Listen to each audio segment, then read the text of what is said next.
నడుస్తూ ఉంటాయి కదా. చేమలు లైన్గా నడిచినప్పుడు మీరు వెళ్తాయి ఎలా అండి, మళ్ళీ ఎక్కడికి వెళ్తాయి, మళ్ళీ దారిలోకి వచ్చేస్తాయి. బా, ఎంత జ్ఞానం ఉన్నట్లకి. వాటికి ఎవరున్నారు పైన?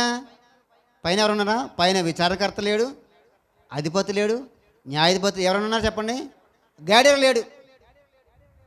చెప్పండి, ఈ చేపలకి గైడర్ లేడు, గైడు లేదు, విజిఎస్ గైడ్ కూడా లేదు. ఉందంటారా? విక్రమ్ సిరీస్ లేదు. ఉన్నాయా? గైడ్ ఉందా? ఇప్పుడు మన 10th క్లాస్లో గైడ్ ఉంది. వీటికి గైడు లేదు, గైడరు లేదు, అంటే వ్యక్తి లేడు. అయినా సరే ఏం చేస్తున్నాయి? క్రమంగా నడుస్తున్నాయంట, క్రమంగా నడుస్తున్నాయి. వాటి ఆహారం కొరకు ఏం చేస్తుంది చెప్పండి? లైన్గా నడుచుకుంటూ ఎక్కడ కావాలో ఆహారం సిద్ధపరచుకుంటూ తిరుగుతుంది. అంటే ఏంటి? పైన విచారణకర్త లేకపోయినా, న్యాయాధిపతి లేకపోయినా, వారు నడిపించేటువంటి గైడర్ లేకపోయినా ఏం చేస్తున్నాయంటే అవి క్రమంగా వెళ్తున్నాయంట. మరి మనకు ఎందుకు లేదు క్రమం? అందుకే నేర్చుకున్నాడు చేమల దగ్గరికి వెళ్ళి.